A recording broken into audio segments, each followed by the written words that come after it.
Do you want a financially secure future, not just for yourself, but for your loved ones as well? This is Generations of Wealth, the podcast that breaks down the most effective wealth building strategies you can easily apply to your own life.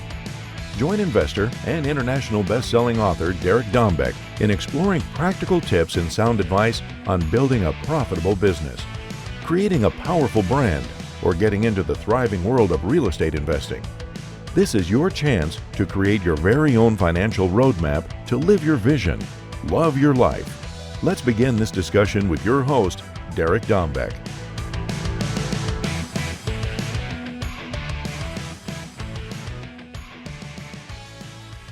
Welcome to the Generations of Wealth Show. I am your host, Derek Dombeck, and the word of the day is patient capital. Today, it's very, very important in this show because we are talking about how to build long-term wealth through different asset classes, but for the most part, multifamily, residential.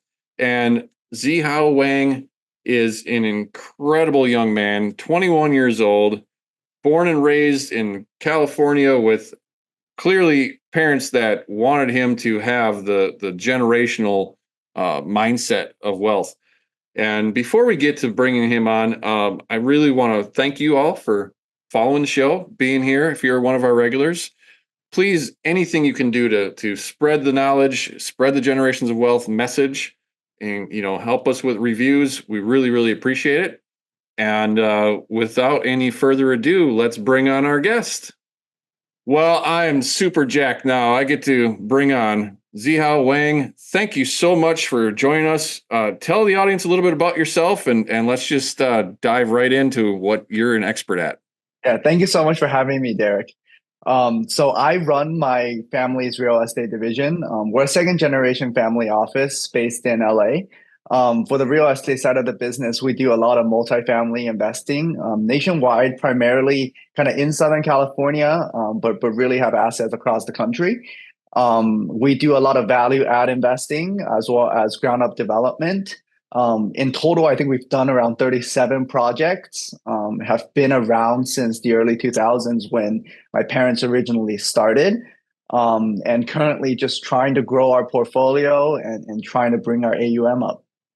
Okay, so because this is a Generations of Wealth show, we got to talk about the generational side of this. As you just mentioned, this was something that your parents had started years ago and brought you in, but you've got a really hell of a background yourself. It's not like they just handed you this thing to take care of. I mean, you've got some MIT education in your background. Like, tell us, start at the beginning a little bit. You were coming up. You got this influence of real estate around you. And this is important to me, by the way, because my kids right now are at that age where they're starting to decide, do they want to be involved in real estate? Do they not want to be involved in real estate? So what did that look like for you as you were growing up? Yeah, so my parents got started in real estate back in the early 2000s. And then around the time of like 2013, 2012-ish, when I was around kind of 13, 14 years old, they brought me into the real estate world with the hopes that one day, I'll be able to take over kind of the assets that they've accumulated for a very long time. And so I started off on the property management side. They believed that, in order to be a good real estate, fund manager, you needed to know how to operate first. So followed my property manager around, learned everything there is about like revenue collection, tenant delinquencies, repairs and maintenance, and CapEx and stuff like that. So really started more on the boots on the ground side of things. After about 2 years, they then kind of pulled me back and started teaching me how to do like acquisitions and Excel modeling and stuff like that. Kind of growing up, I did a lot of kind of mathy stuff, did like math competitions, did like science competitions. So had always had a good grasp of numbers. So was able to catch that pretty quickly and started building relationships with brokers and then other investors as well, kind of during my time in high school and then also in a college. Like you said, went to MIT for computer science. It was kind of the path that everybody took at the school. I think 70% of people at MIT study computer science, either as a major or as a minor. So just felt like it was, following the herd, following the pack. The kind of of the mind knowing that maybe, real estate is really the path of least resistance when it comes to building a career. And it turned out, after my freshman year, I reconnected with a Japanese fund of fund investor who wanted to partner with our family and do more real estate investing. And so that gave me the conviction to take some time off from MIT and do real estate full time and kind of go back to what I was doing pre-college. And that was when I, started doing things more seriously at a full-time level, and then really, when the company took off. So have you felt a lot of pressure to perform, given that I actually don't even know. How old are you right now? So I turned 21 at the end of the month. Okay. So you turned 21 and you are currently helping manage a very, very sizable portfolio, much of which is in Southern California. And at what point is the pressure to perform? Is it motivating, or is it scary, or does it make you want to, push harder? I don't know how that feels. And my oldest daughter is 18, so this is very near and dear to me, to be honest with you, because I don't want to push her in a way that pushes her away, but I want to push her so that she wants to be successful. Right.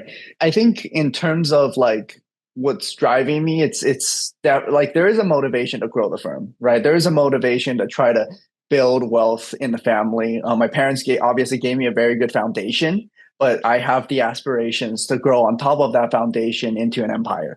So there's definitely a motivation in terms of growth. But at the same time, I think there is obviously like sprinkled within that, there's definitely times of fear, right? It's like things don't always go as planned. Like things never go as planned, right? And so Absolutely. during those times, there's always kind of the hesitancy is like, okay, maybe the opportunity cost of taking time off from a prestigious school isn't worth it.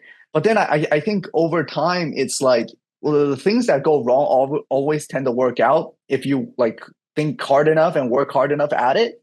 And so eventually kind of that fear kind of resolves and then maybe comes back a little bit again a few days later, and then you resolve it again. And then, so it's always like that kind of like back and forth. Absolutely. I guess this wasn't a direction I was going to go, but now I really want to. At your age, do you think about the vision that you want for your life? And I don't mean your business life, I mean your personal life. Because this was something I never discovered in the first 2/3 of my career. And the reason that I'm passionate about it is because so many people I've seen have built this really large financial business that takes up their entire life, right? It eats up their personal time, their family time. They end up being maybe wealthy on paper, but extremely miserable in their life. Have you spent much time even thinking about what you really want your ultimate life to look like? I think people's wants and desires change as they grow and as they have different, experiences. For me right now, it's been very like career and work focused. I haven't really thought about like how much time I want to spend with my kids, given my age and stuff like that. So it's been really much like, okay, like drill down, focus on what you're supposed to be doing and making sure that what you're doing is scalable, and is growing at a fast pace, right? So I think as of right now, it's very career oriented, but I don't believe that's going to be the case. Like if you talk to me 20 years later from now, right? I think if I have kids, and then it's they're very valuable to me, obviously, right? So I want to spend as much time as I can with them. So then that conversation becomes like, okay, is it right to be working as hard and spending as much time doing real estate? Maybe not so much, right? So I think the lucky thing for me though is I started early. By the time I get to like 40, 50 years old, I'll probably have a better wealth foundation than others who start a little bit later. And so from that perspective, I would say I'm very fortunate to have the flexibility. Well, if you get to 40, 50 years old and you start at 21 as a second generation, I would expect you to have a very, very, very incredible foundation. But that's also an expectation that I shouldn't have even said that. It's not fair to you to say you should have that by then. You may not. Yeah. Because I've seen at least two to three different market cycles in my career now, and as have your parents. But a lot of people, especially at your age and in through their 20s and 30s, that are just getting started, they don't necessarily understand the market cycles because they haven't seen them. You are also in California, so I'd love to know, some of your experiences. You're operating in a state that has a lot of restrictions compared to a lot of other states. I mean, that can affect it as well. So yeah, actually, we probably should go there. And I will mention that while we're recording this, the fires that are devastating California right now, you and I spoke a little bit before we started recording. That's not affecting you directly so far, and it seems like you're safe. So that's a good thing. No, yeah, thank you. Yeah, I'm I live in Pasadena, but more on the like South 210 side of things. So a little bit away from the mountains and the forests. But I've definitely have kind of seen the distress that it caused other people. So yeah, feel really sad honestly for them, especially like kind of the renters who renting in California is difficult. And then you add on to this kind of like distress. I just feel very sorry for them. Well, so let's talk about California specifically. You've got all these restrictions. I'm seeing things, and I don't know how much is true or false. It's all posts and social media things where there's fire trucks that they're not allowing to come in and help because they have to pass emissions tests. And again, don't know if this is fact or fiction, but you're now looking at an entire area of your state that is going to be in a housing crisis for a very, very, very long time.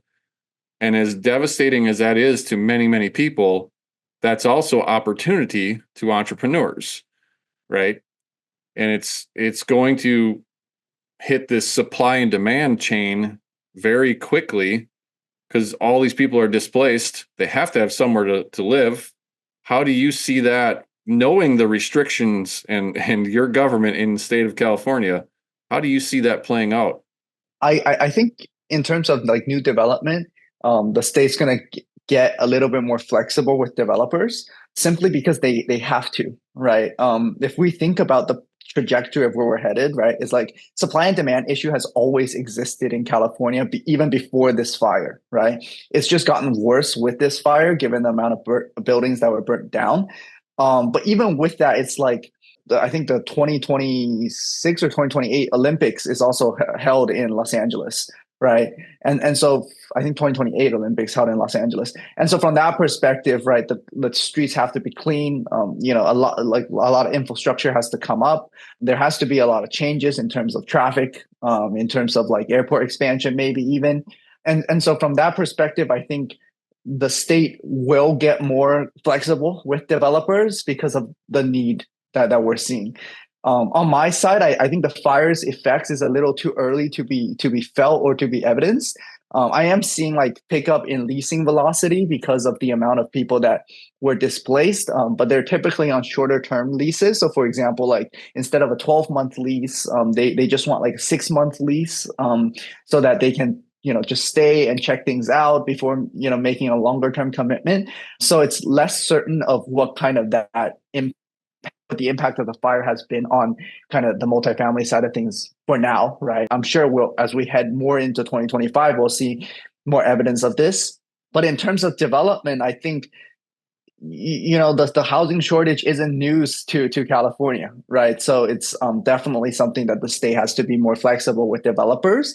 But also at a macro level, something that maybe we need to get more creative with how we're building houses. There's a lot of talks about modular construction now to try to lower construction costs. I think Bantam is one of the leading companies in doing that. They're already starting to build like 3-story, 4-story multifamily housing using modular methods, and it's proven to be faster and also lower costs.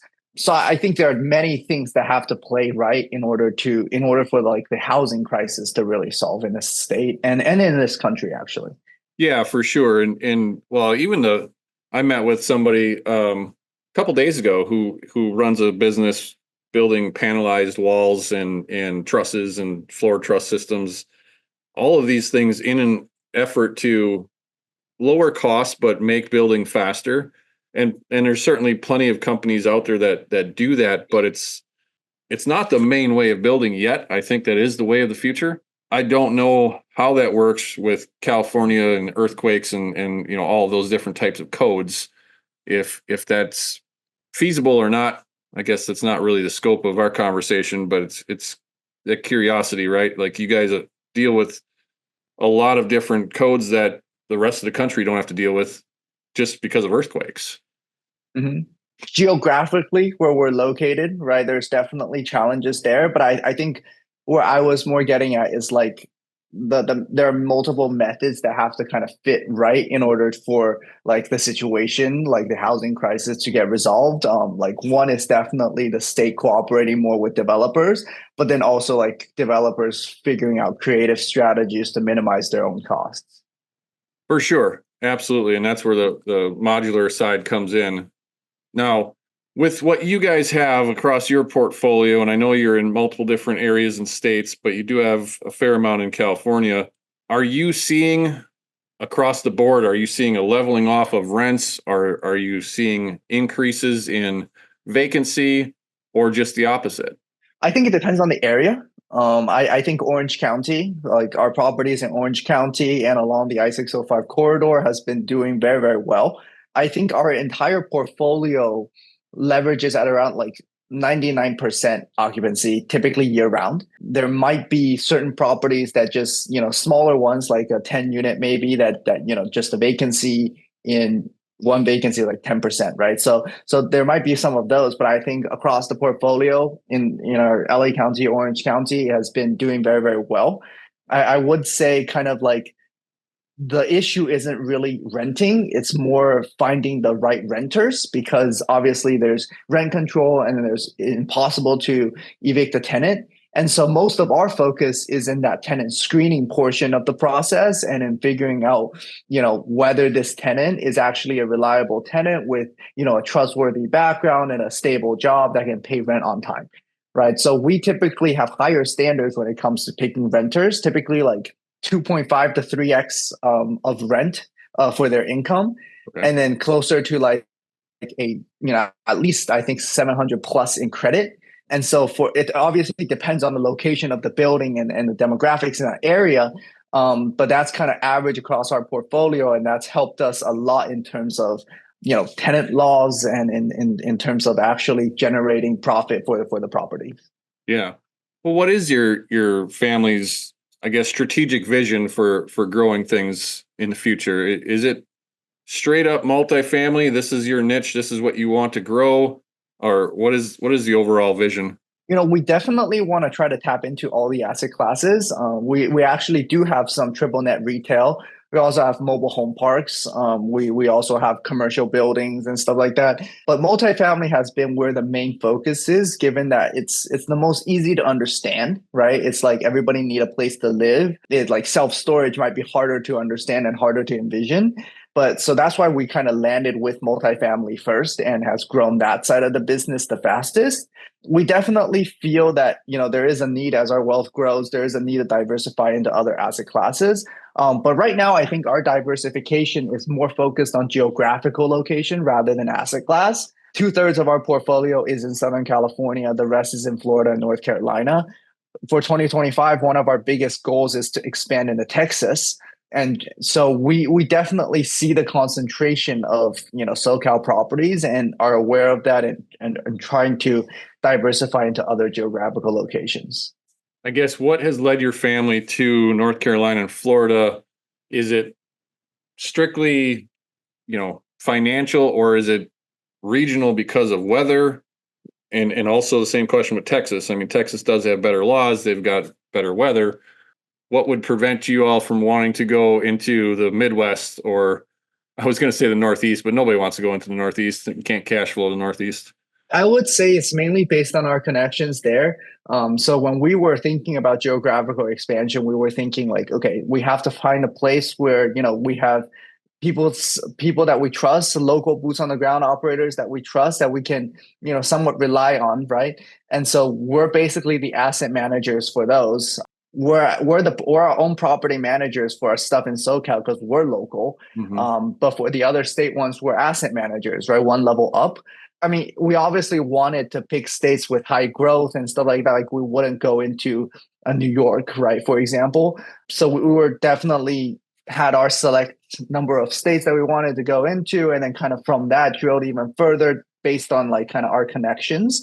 Specifically in Texas, been building connections in the Dallas area, in the Houston area, and so know a lot of local operators there, and then also started to see a lot of deals since the past like 6 to 8 months. To be honest, most of them weren't penciling. Oh yeah. But actually, we got to see a lot of deals. At least, we underwrote a lot of deals, and so got more used to the markets there. And so that's kind of the ideology for going to Texas. What do you think the metrics are? And you don't have to know exactly, but off the top of your head, how many deals do you think you have to underwrite to get one? I think it depends on the time of the market as well.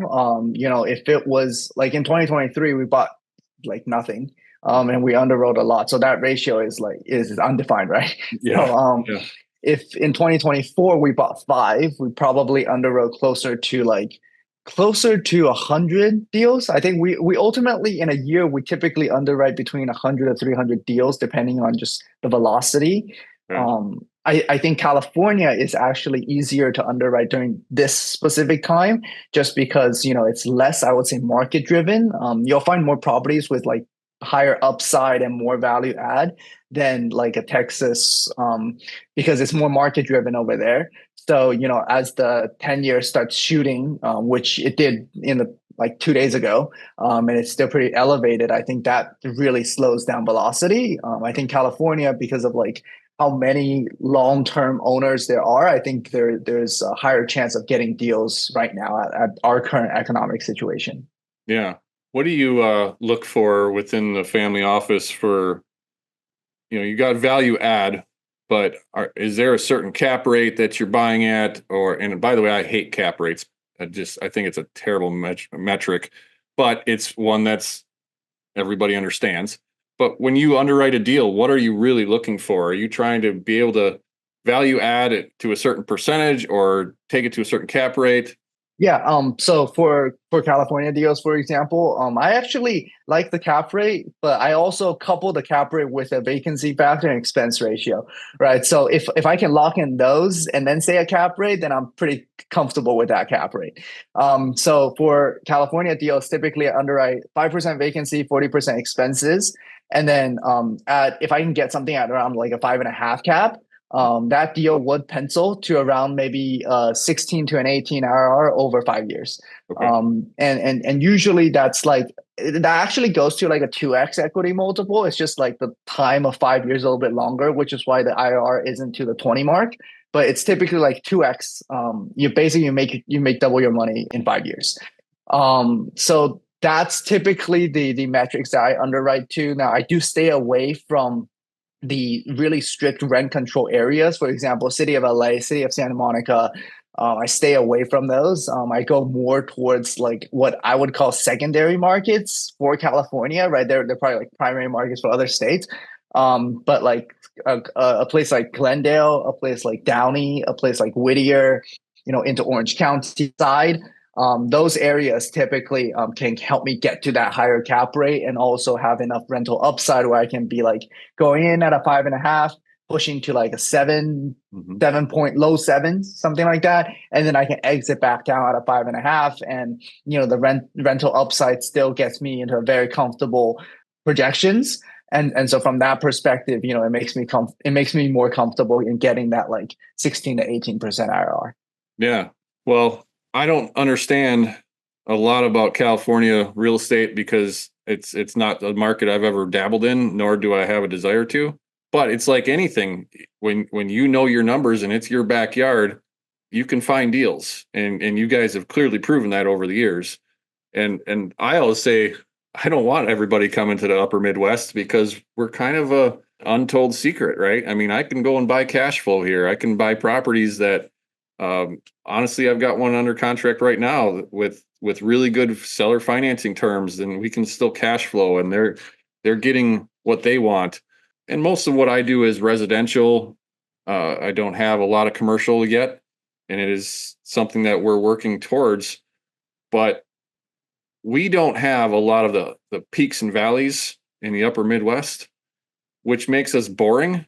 but boring is good, and Right. boring is consistent, and I like that, because the peaks and valleys are fun to talk about, and especially people just want to talk about when they made a whole bunch of money because everything was going up and up and up, and boy, when they lose it all, they kind of quiet down pretty quick. So Yeah. I like No, the even keel. no, I think you guys are the spotlight of 2024, maybe even 2023, because the Sun Belt used to be the spotlight when it was 2021 and 2022. Mhm. And then when they started feeling supply pressures, and also rate pressures, you guys became kind of like the place where the like you said, the untold secret, right? Mhm. It's like all of a sudden, like rent growth in your places seems to make a lot of sense, and deal seems to be penciling there. And it's, you guys have been the spotlight for the past few years. I was actually a while ago, I was talking to, I don't know if you know him, but like Slocum Reed. He does a lot of podcasts and also property management. He likes the Midwest a lot, and we were kind of, in a sense, like discussing the differences between like Sunbelt and then also Midwest. And then from that, we were talking about also how like the Midwest is seen as boring, but during a time when interest rates are elevated and there's high market risk, boring becomes king, right? So that's also kind of your standout in the Midwest. Well, and what we don't have is a lot of the natural disasters. We have Mhm. tornadoes, but limited number of tornadoes, and they do take out a smaller path of devastation. But when you start talking about, like you're in the markets of North Carolina and Florida, your insurance costs are just astronomically high now. You've got hurricanes that can shut you down for weeks. I mean, there's a lot of those things. We don't get that now. On the downside, we have harsh winters, higher heating costs, snow removal, those types of expenses that have to be accounted for. But it's boring, but it's still a great place to make a good return. So, well, I'm going to actually kind of lead us just down a little bit different path as we kind of wind down here. You're 21. You said you've had this upbringing in an incredible, what I'm assuming is an incredible family atmosphere with a lot of pressure to perform. Just the fact that you've been through some of the things that you have with MIT and everything else. What do you do for fun? I play tennis. Tennis. Um, Okay. yeah, I've been playing tennis since I was 6 years old. Played it very competitively growing up. I was like 90 in the country in my junior year of high school, 20 in the state of California. Most of my friends have been playing tennis as well. Kind of my group of friends outside of work is kind of tennis. So we always like to hang out on the weekends playing tennis. We've recently picked up pickleball as well. It's much easier, and it for us it's a little bit less fun, but it's like something new to try, because we know how to play tennis, right? So like Mhm. pickleball becomes less fun for us, but definitely addicting. Definitely a lot more people knowing how to play and can make a lot more connections with it. Yeah, so most of my kind of person, I guess, for fun is playing tennis and playing pickleball and trying to stay active outside. Okay. Okay. And not married, no kids coming, nothing like that yet? Not yet. Well, that's when it gets really fun, depending on what your motivation is. So, well, what's one question I should have asked you that I didn't? And it can pertain to anything. I think you should have asked me like kind of what I like, how my acquisition box has changed in the past few years, because it's changed drastically. The numbers on my model has changed drastically, especially that interest rate. And to be honest, like I would say the answer is that the financing issues has definitely changed. We've put in more equity onto a lot of our deals. We try to limit the amount of leverage, simply because we have the liquidity on the financing side, and we don't want to take excessive risk. To be honest, there were two deals in California that we bought actually on floating debt, but at super low rates before the rate hikes. And it just started hiking and hiking and hiking to a scale that we just decided to pay the debt off. Right. So for us as a family, we're very well focused on kind of wealth preservation and growing wealth in a steady pace. So we're right now kind of more trying to take control of a lot of our properties and making sure that we don't over lever and don't get exposed to a lot of risk. So that has definitely changed on the acquisition box side. We're looking for stuff that, will pencil to a lower leverage. And obviously it's harder to find. Leverage definitely helps the returns. But that's why we haven't, bought a lot, like a crazy amount of deals either. Right. So definitely trying to lower the amount of risk while still trying to hit our returns. And I would say, because I have a very close relationship with a family office here in the Midwest, and we have these conversations, offline. If you're in a position where you don't need to buy anything for all of 2023, and you really don't need to buy anything if you don't want to for 2025, if you can just maintain, what more could you possibly dream of, right? Like, be able to cherry pick the best deals when they come along and to be able to fund them with minimal debt if that's your choice. I think that's where most people probably want to get to. However, most of us over lever and, play that peaks and valleys game. And a lot of people I've known in this business in 21 years have gone belly up and never came back. And so I love the fact that you guys have that mindset. I really do. Yeah, we focus a lot on the concept of like patient capital, and that goes for both the acquisition as well as the disposition. So on the acquisition side, we kind of touched upon we don't have to buy if we don't want to and we don't feel comfortable with it. And it goes same for the sale, right? If we feel like, the market's not that good, it's not like we're a fund that has to close in, 7 years. And so, maybe we hold it out for another 3 years and wait for a better market. So definitely, I think patient capital is definitely like the family office's leverage against the institutional guys. Wow, that's awesome. Man, I can't tell you how much I enjoy interviewing you. And this isn't going to sound really probably politically correct, but I don't get to talk to a lot of people your age that I can relate to. I don't. And with your upbringing and your experience, it's been a pleasure. So thank you for that. Thank you so much for having me on the show. Absolutely. If anybody wants to try and reach out to you or follow you, is there any social media? Is there anything out there, anything we can do to help you? Yeah, I'm pretty active on LinkedIn. So definitely reach out. If there's a way to, partner up and have any synergies, please feel free to reach out on LinkedIn. Also, check out my website, www.motivaholdings.com. And you can definitely reach out there as well. Okay, awesome. Well, we appreciate your time as always. And for everyone else, we'll catch you on next show. But until then, go out there, find some deals, live your vision, love your life. See ya. Thank you for joining us on another insightful episode of Generations of Wealth. May your newfound knowledge help you in leveling up your own strategies to get through the many obstacles to your money-making processes and bring you much closer to the financially secure life you truly deserve. Continue filling up your accounts and further polish your financial tactics by listening to more episodes of the podcast at thegenerationsofwealth.com. Because in your wealth building journey, there is no other way to go but up, giving you the chance to finally live your vision, love your life. That's all for now. See you on the next one.